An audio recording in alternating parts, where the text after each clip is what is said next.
साथ संगत जी, चलिए जानते हैं कि परमात्मा का सेवक कब बना जाता है। गुरु अर्जुन देव जी फरमाते हैं, हुक्म बूझै सो सेवक कई है, बुरा भला दुए समसर सही है। वे कहते हैं कि परमात्मा का सेवक तब बना जाता है जब उसके हुक्म को समझें। जिस पावर ताकत ने दुनिया बनाई है और बेशुमार खंड ब्रह्मांड बनाए हैं, उसका नाम है हुक्म। उसी को मुसलमान फकीर कलामे इलाही, संत नाम और वेद नाद कहते हैं।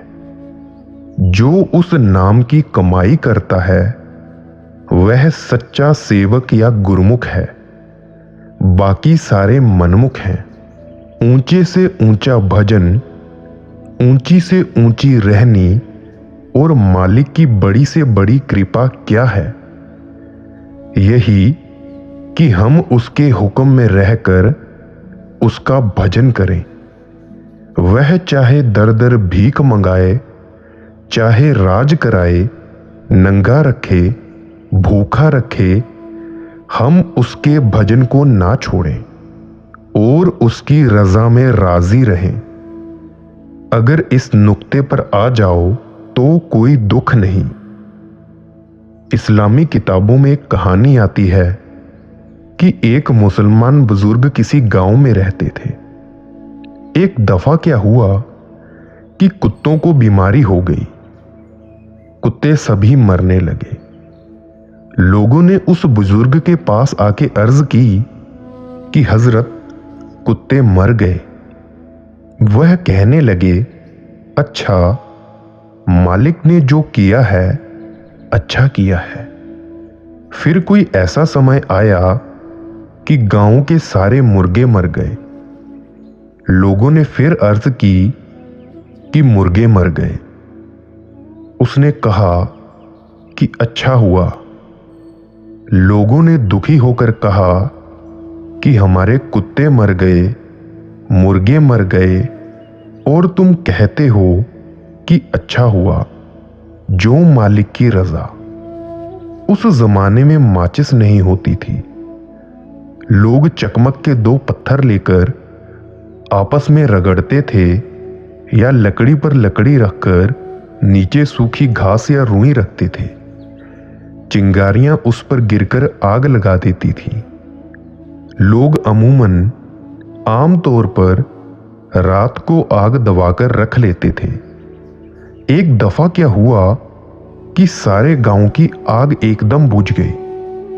लोगों ने बुजुर्ग के पास आकर अर्ज की कि हजरत, अब तो सारे गांव की आग बुझ गई है, क्या किया जाए? कहने लगे, जो उसकी मौज। लोगों ने इस बात को पसंद न किया और दोबारा अर्ज की कि हजरत, हमारे हक में दुआ करो। कहते हैं, अच्छा, एक दिन और ठहर जाओ, फिर अपने आप ही पता लग जाएगा। लोगों ने यकीन न करते हुए कहा कि चलो चलें। ये तो इसी तरह कह देते हैं। अगले दिन एक बादशाह कत्ले आम करता हुआ उधर से गुजरा।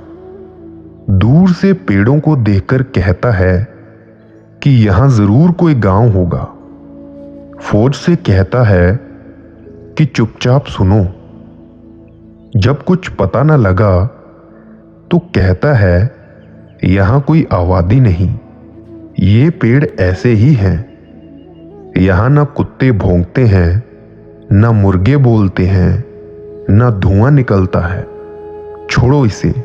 यह कहकर वह गांव से बाहर ही बाहर निकल गया। जब गांव के लोगों को पता लगा तो उन्होंने ना सिर्फ परमात्मा का हजार हजार शुक्र किया, बल्कि उस बुजुर्ग पर भी सच्चे दिल से ईमान ले गए।